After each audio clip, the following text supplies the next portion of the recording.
RJ Anjali അങ്ങനെ മെഹന്തി വിഷയത്തിൽ എയറിലാണ്. സംഗതി എയറിൽ പോയിട്ടും RJ അഞ്ജലി അവരുടെ ന്യായീകരണത്തിൽ ഒരു കുറവും ഉണ്ടായിരുന്നില്ല. അവരുടെ പോസ്റ്റുകൾ ഈ ഒരു മൈലാഞ്ചി വിഷയത്തിൽ കഴിഞ്ഞതിന് ശേഷം നിങ്ങൾ പ്രൊഫൈലിൽ കയറി നോക്കിയാലും സ്റ്റോറി കയറി നോക്കിയാലും അപാരമായ ന്യായീകരണങ്ങളായിരുന്നു ന്യായീകരിച്ചിട്ടുണ്ടായിരുന്നത്. അപ്പോൾ എന്താണെങ്കിലും ഇന്ന് അതിൽ മാപ്പ് വന്നിട്ടുണ്ട്. മാപ്പേ RJ അഞ്ജലി ഒപ്പമുള്ള കുട്ടിയില്ല.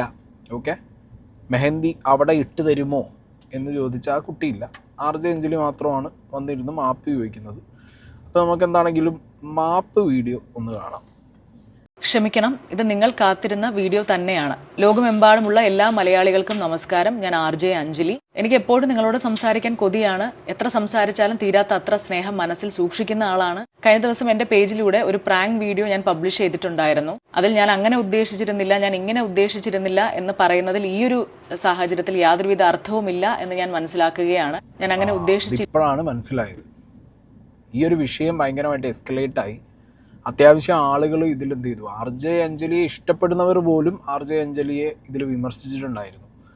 അപ്പോഴൊന്നും ഒരു തരത്തിലും ഒരു തിരിച്ചറിവ് വന്നില്ലേ എന്നുള്ളൊരു ചോദ്യം എല്ലാവരും ചോദിക്കുന്നുണ്ടായിരുന്നു. കാരണം അത് മനസ്സിലായിട്ടും എന്തുകൊണ്ട് ആളുകൾ പറയുന്നു, ആ വാക്ക് ഉപയോഗിക്കുന്നതെന്ന് പറഞ്ഞാൽ ആ വാക്ക് ഇപ്പോൾ കോമൺ ആയിട്ട് ഫ്രണ്ട്സിൻ്റെ ഇടയിലാണെന്നുണ്ടെങ്കിലും ചില മൊമെൻറ്റ്സിലൊക്കെ നമ്മളൊക്കെ അങ്ങോട്ടും ഇങ്ങോട്ടും പറയുന്നതാണ്. ഓക്കെ, പക്ഷേ അതൊരു പബ്ലിക് പ്ലാറ്റ്ഫോമിൽ ഒരു പ്രാങ്ക് കോളിൻ്റെ ഭാഗമായിട്ട് നിങ്ങളത് പബ്ലിക്കിലേക്ക് ഇട്ട് കൊടുക്കുമ്പോൾ ആ വ്യക്തിയുടെ തൊഴിലിനെ മോശപ്പെടുത്തുന്ന രീതിയിൽ, അങ്ങനെ രീതിയിൽ ഞാൻ പറയുന്നില്ല, തൊഴിലിനെ മോശപ്പെടുത്തിയിട്ട് തന്നെ നിങ്ങൾ പറഞ്ഞൊരു കാര്യമാണ്. മനസ്സിലായോ? അപ്പം അങ്ങനത്തെ ഒരു സിറ്റുവേഷൻ വരുന്ന സമയത്ത് നിങ്ങൾക്ക് ഇപ്പോഴാണ് അതിലൊരു ബോധോദയം വരുന്നത്. ഇത്ര ദിവസം ന്യായീകരിച്ചു എന്ന് പറയുമ്പോൾ അപ്പോൾ ഈ ഒരു ബോധോദയം വരുന്നതിന് പിന്നിൽ എന്തോ ഇല്ലേ, കേസോ വിഷയമോ വല്ലതും ആയോ അഞ്ജലി? എൻ്റെ സംശയം അതാട്ടോ. എവിടെയോ ഒരു കേസോ വിഷയമോ ആയതിനു ശേഷം വന്നിരുന്ന് ചെയ്യുന്ന വീഡിയോ പോലത്തെ ഒരു ഡൗട്ട് എനിക്ക്.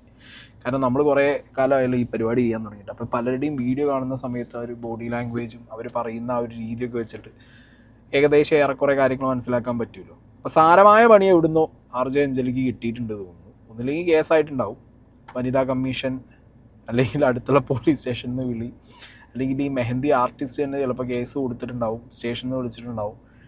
എന്തോ ഒരു സാധനം അവിടെ എസ്കലേറ്റ് ചെയ്തിട്ടുണ്ട്. അതുകൊണ്ടാണ് ഇങ്ങനൊരു മാപ്പ് വീഡിയോ ഇപ്പോൾ വരാൻ കാരണം ഈ വിഷയം കഴിഞ്ഞ് ഒരുപാട് പേര് ഇത് സംസാരിച്ചു, നമ്മളൊക്കെ സംസാരിച്ചു. അപ്പോഴൊന്നും ഇല്ലാത്തൊരു മാപ്പാണ് ഇപ്പോൾ ഒന്ന് ചോദിക്കുന്നത്. അങ്ങനെ ഉദ്ദേശിച്ചില്ല എങ്കിൽ കൂടി ആ വാക്ക് പൊതുസമൂഹത്തെ മുറിവേൽപ്പിച്ചു എന്ന് മനസ്സിലാക്കുന്നത് കൊണ്ട് തന്നെ എല്ലാ പ്രിയപ്പെട്ടവരോടും നിരുപാധികം ക്ഷമ ചോദിക്കുകയാണ്. വീഡിയോ എടുക്കുന്നതിന് തൊട്ടു മുമ്പ് വളരെയധികം തമാശ രൂപേണ ഞങ്ങൾ സംസാരിച്ചുകൊണ്ടിരുന്നത് മീശ മാധവൻ എന്ന ചിത്രത്തിലെ വിഷുക്കണിയുമായി ബന്ധപ്പെട്ട വിഷ്വൽസ് മാത്രമാണ്. അത് സംസാരിച്ച് ചിരിച്ചുകൊണ്ടാണ് വീഡിയോ ഞങ്ങൾ ആരംഭിച്ചത്. വീഡിയോ പബ്ലിഷ് ചെയ്തപ്പോൾ ആദ്യത്തെ കുറച്ച് മണിക്കൂറുകൾക്കുള്ളിൽ ഞങ്ങൾ വിചാരിച്ചത് ആ വാക്കിനോടുള്ള പ്രതിഷേധമാണ് നിങ്ങൾ രേഖപ്പെടുത്തിക്കൊണ്ടിരിക്കുന്നത് എന്നാണ്. വിളിച്ച വ്യക്തിയുടെ തൊഴിലുമായി ബന്ധപ്പെട്ട ഒരു അധിക്ഷേപം രേഖപ്പെടുത്തണമെന്നോ അദ്ദേഹത്തിന് അങ്ങനെ ഇൻസൾട്ട് ചെയ്യണമെന്നോ ഞങ്ങൾ ഒരു തരത്തിലും വിചാരിച്ചിട്ടുണ്ടായിരുന്നില്ല. മീശ മാധവനിലെ ഒരു സീന് കണ്ട് പ്രാങ്ക് കോൾ തുടങ്ങിയപ്പോൾ നിങ്ങളത് ആ വാക്ക് ഉപയോഗിച്ചു, ആ വാക്ക് ചോദിച്ചു എന്ന് പറയുന്നത് വീണ്ടും എഗെയിൻ ന്യായീകരണം മാത്രമാണ്. ഞാൻ എൻ്റെ കഴിഞ്ഞ വീഡിയോയിൽ കൃത്യമായിട്ട് ആ പോർഷൻ വെച്ച് തന്നെ നിങ്ങൾക്ക് കാണിച്ചു തന്നിട്ടുണ്ടായിരുന്നു എൻ്റെ പ്രേക്ഷകർക്ക്. അതൊരു സ്ക്രിപ്റ്റഡ് സാധനമല്ല, അല്ലെങ്കിൽ അതൊരു എന്താ പറയുക ഓർത്ത് വെച്ചെടുത്ത് പറഞ്ഞതുമല്ല. അത് ആ മൊമെൻറ്റിൽ ആ ലേഡി ഒപ്പം ഇരുന്ന ലേഡി നിങ്ങളോട് ചോദിച്ചപ്പോൾ നിങ്ങൾ ഓക്കെ പറഞ്ഞു എന്ന് പറഞ്ഞൊരു സാധനമാണ്. അതിൻ്റെ പിന്നിലൊരു മീശ മാധവൻ്റെ ഒരു ക്ലിപ്പ് കണ്ടതിൻ്റെ കഥയൊക്കെ അതിൻ്റെ ഒന്നും ആവശ്യമില്ല. കറക്റ്റ് വന്നിട്ട് ഞങ്ങൾ ചെയ്തത് തെറ്റാണ്. പൊതുസമൂഹത്തിൻ്റെ മുന്നിലേക്ക് അവരുടെ തൊഴിൽ എന്ന് പറഞ്ഞ കാര്യത്തിനെ, അത്രയും റെസ്പെക്റ്റ് ചെയ്യേണ്ട ഒരു കാര്യത്തിനെ ഞങ്ങൾ മോശമായ രീതിയിലുള്ളൊരു വാക്ക് ഉപയോഗിച്ച് ആ സിറ്റുവേഷനിൽ അത് ഭയങ്കര വേസ്റ്റാക്കി കളഞ്ഞു എന്നുള്ളത് ഞങ്ങളെ ഭാഗത്തുനിന്ന് പറ്റിയ തെറ്റാണ്. ക്ഷമിക്കണം എന്ന് പറഞ്ഞാൽ മതി. ഇതിനിടയിൽ ഇനി അതിൻ്റെ ബാക്കിലൊരു കഥ, അതിൻ്റെ കാര്യമില്ല. പ്രാങ്ക് സ്റ്റാറിലേക്ക് യാതൊരുവിധ ബന്ധവുമില്ലാത്തൊരു വ്യക്തിയെ റാൻഡമായി വിളിക്കുകയല്ല, ഗൂഗിൾ ഫോം വഴി രജിസ്റ്റർ ചെയ്തവരിൽ നിന്ന് മാത്രമാണ് വിളിക്കേണ്ട ആൾക്കാരെ ചൂസ് ചെയ്യുന്നത്. വിളിക്കുന്ന വ്യക്തിയുടെ പേരോ ഐഡന്റിറ്റിയോ യാതൊരു കാരണവശാലും ഈ സാഹചര്യത്തിലെ ഇതുപോലെ തന്നെ പബ്ലിഷ് ചെയ്യാൻ ശ്രമിക്കാതിരിക്കുകയും ചെയ്യും. ഇവിടെ അതെന്ത് വിഷയം? ഐഡന്റിറ്റി എന്ന് പറഞ്ഞു കഴിഞ്ഞാൽ ഒരാളുടെ നമ്പറോ പേരോ മാത്രമാണോ? ഐഡന്റിറ്റി എന്ന് പറയുമ്പോൾ ഒരാളുടെ ശബ്ദം കൂടിയാണ്. ഇപ്പം എന്നെ അറിയുന്ന എൻ്റെ ക്ലോസ് ഫ്രണ്ട് ലിസ്റ്റിലുള്ള ആളുകൾ, അല്ലെങ്കിൽ ഇപ്പോൾ വീഡിയോയിലൂടെ എൻ്റെ ശബ്ദം കേട്ട് തിരിച്ചറിയാൻ പറ്റുന്ന നിങ്ങൾ, എൻ്റെ പ്രേക്ഷകർ, ഇത്രയും ആളുകൾക്ക് എൻ്റെ ശബ്ദം അറിയാം. അപ്പോൾ എവിടെയെങ്കിലും എൻ്റെ ഒരു വോയിസ് ലീക്കായാലോ അല്ലെങ്കിൽ അങ്ങനെ ഏതെങ്കിലും ഒരു സിറ്റുവേഷനിൽ എൻ്റെ വോയിസ് ആണ് എന്ന് റെക്കഗ്നൈസ് ചെയ്യുന്ന രീതിയിൽ ഒരുപാട് പേര് കാണൂടെ. നിങ്ങൾ ആ മെഹന്തി ആർട്ടിസ്റ്റിനെ വിളിച്ച് നിങ്ങൾ സംസാരിക്കുമ്പോൾ അവരുടെ ഐഡൻറ്റിറ്റി നിങ്ങൾ പുറത്ത് വിട്ടില്ല എന്ന് പറഞ്ഞാൽ അതെങ്ങനെ റെഡിയാവും? വോയിസ് അവരുടെ ഐഡൻറ്റിറ്റിയാണ്. ആ ശബ്ദം പുറത്ത് വരുമ്പോൾ അവരുടെ ഫാമിലി, റിലേറ്റീവ്സ്, ഫ്രണ്ട്സ്, അവരെ അത്യാവശ്യം അവരെ ശബ്ദം റെക്കഗ്നൈസ് ചെയ്യാൻ പറ്റുന്ന എല്ലാവർക്കും റെക്കഗ്നൈസ് ചെയ്തുകൂടെ? അവരുടെ ഐഡൻറ്റിറ്റി പുറത്ത് വന്നുകൂടെ? അങ്ങനെ അവരിൽ നിന്ന് ഒരു 10 പേരിലേക്ക് എത്തിക്കൂടെ? RJ അഞ്ജലി വിളിച്ച് മറ്റോടത്ത് മൈലാഞ്ചി ഇട്ടുതരുമെന്ന് ചോദിച്ചത് ഇന്ന ലേഡിയാണ് പറഞ്ഞു നടക്കില്ലേ? അപ്പം ഇങ്ങനെ ഐഡൻറ്റിറ്റി പുറത്ത് വരില്ല, ഐഡൻറ്റിറ്റി പുറത്ത് വിട്ടില്ല എന്നുള്ള ന്യായീകരണമൊക്കെ അതൊക്കെ വെറുതെയാണ് കേട്ടോ. യാതൊരുവിധ ന്യായീകരണങ്ങൾക്കും പ്രസക്തിയില്ല എന്ന തിരിച്ചറിവിൽ നിന്നുകൊണ്ട് തന്നെ ഇത്തരത്തിലുള്ള മിസ്റ്റേക്കുകൾ എൻ്റെ ഭാഗത്ത് നിന്ന് ഇനിമേൽ വരാതിരിക്കാൻ പൂർണ്ണമായിട്ടുള്ള ഒരു പരിശ്രമം ഉണ്ടാകും എന്ന് ഉറപ്പ് നൽകുകയാണ്. തെറ്റ് ചൂണ്ടിക്കാണിച്ച, എന്നെ തിരുത്താൻ ശ്രമിച്ച എല്ലാ പ്രിയപ്പെട്ടവർക്കും ഹൃദയത്തിൻ്റെ ഭാഷയിൽ നന്ദി. അപ്പം ഇങ്ങനെയായിരുന്നു ശരിക്കും ആദ്യമേ വന്ന് പറയേണ്ടത്. അത് പറയുന്നതിന് പകരം RJ അഞ്ജലിയെ ഇതൊക്കെ പോയിന്റ് ഔട്ട് ചെയ്ത് കാണിച്ചു തന്ന ആളുകളെ ഒരുപാട് മോശമാക്കുന്ന രീതിയിൽ കുറേ സാധനങ്ങൾ സർക്കാസ്റ്റിക് ആയിട്ട് കുറേ കമൻ്റ് ഇടുക, കുറേ സ്റ്റോറി ഇടുക, പിന്നെ അത് ന്യായീകരിക്കാൻ വേണ്ടിയിട്ട് ബൂട്ടി മെഹന്തി എന്ന് പറഞ്ഞ സാധനം കൊണ്ടുവന്നിടുക, ഇങ്ങനത്തെ പരിപാടിയൊക്കെ കാണിച്ചിട്ടല്ലേ ഇപ്പോൾ ഈ വിഷയം ഉണ്ടായത്. പിന്നെ ഞാൻ പറഞ്ഞല്ലോ, ഈ ഒരു പെർട്ടിക്കുലർ മാപ്പിൻ്റെ വീഡിയോ നോക്കുമ്പോൾ ഇതൊരു സ്ക്രിപ്റ്റഡാണ്. അതായത് ഒരു വലിയ വള്ളി എന്തോ കിട്ടി, ആ വള്ളി കിട്ടിയതിൽ നിന്ന് രക്ഷപ്പെടാൻ വേണ്ടിയിട്ട് ഇപ്പം എന്ത് ചെയ്യണം, ഇങ്ങനെ ഒരു മാപ്പ് പറഞ്ഞിട്ട് അതൊരു എന്തെങ്കിലും സെറ്റിൽമെൻറ്റ് നടന്ന് കാണും. മനസ്സിലായോ? നിങ്ങൾ ഇതേപോലെ പബ്ലിക്കിൽ ഒരു വീഡിയോ ഇട്ട് കഴിഞ്ഞാൽ കേസ് വരില്ല, അങ്ങനെ എന്തെങ്കിലും വന്ന് കാണണം. പക്ഷെ ഞാൻ പറയുന്നത് എന്താ അറിയോ, ഈ വനിതാ കമ്മീഷൻ പോലെയുള്ള ബോഡികൾ ഈ വിഷയം കുറച്ച് സ്ട്രോങ് ആയിട്ട് എടുക്കണം. കാരണം ആണുങ്ങളാണ് വന്ന് പറഞ്ഞതെന്നുണ്ടെങ്കിൽ ഇതേപോലെ ഒരു ആണ് വന്ന് മാപ്പ് ചോദിച്ചു കഴിഞ്ഞാൽ ഈ വിഷയം തീർന്നു പോകും. ഞാൻ ചോദിക്കട്ടെ, ഒരു ആണാണ് എന്നുള്ളത് നിങ്ങൾ ആരെങ്കിലും എനിക്കൊന്ന് പറഞ്ഞു അത്. ഒരാണ് ഇതേപോലെ ഒരു പ്രവൃത്തി ചെയ്തു, ഒരു പ്രാങ്ക് ഉള്ള ഒരു ലേഡിയെ വിളിച്ചിട്ട് അവരുടെ തൊഴിലിനെ അധിക്ഷേപിക്കുന്ന രീതിയിൽ, അവരെ വളരെ ഷെയിമാക്കുന്ന രീതിയിലുള്ള ഈ ഒരു വാക്കും ഉപയോഗിച്ച് ഒരു പ്രാങ്ക് വീഡിയോ ഇട്ട് കഴിഞ്ഞാൽ ഞാൻ പറഞ്ഞു ഇന്നവൻ അകത്താണ്. അവന് മാപ്പ് പോയിട്ട് പോലും പറയാനുള്ളൊരു അവസരം സൊസൈറ്റിയോ ഇവിടുത്തെ നിയമം അവന് കൊടുക്കൂ? ഇവിടുത്തെ ഫെമിനിസ്റ്റുകൾ കൊടുക്കൂ? ആരെങ്കിലും ചെയ്യൂ? ദ സോ കോൾഡ് ഫെമിനിസ്റ്റുകൾ, ഞാൻ അങ്ങനെ ഫെമിനിസ്റ്റ് മൊത്തം പറയുന്നത് the so called pretend to be a feminist സാധനങ്ങൾ കൊടുക്കൂ? ഇല്ല. അവനെ തൂക്കിയെടുത്ത് കൊണ്ടുപോയി എപ്പോഴോ പരിപാടി കഴിഞ്ഞ്, ഞാൻ കഴിഞ്ഞ വീഡിയോ പറഞ്ഞ പോലെ അവൻ്റെ ആധാർ കാർഡ്, അവൻ്റെ അച്ഛൻ്റെ പേര്, അച്ഛൻ്റെ അമ്മേൻ്റെ കുടുംബപ്പേര്, നാട്ടുകാർ എല്ലാം വലിച്ചിട്ട് ഇല്ലാതാക്കിയിട്ടുണ്ടാവും. നിങ്ങളാവുമ്പോൾ വളരെ ഈസിയാണ്, ഒരു വിഷയവും ഇല്ല.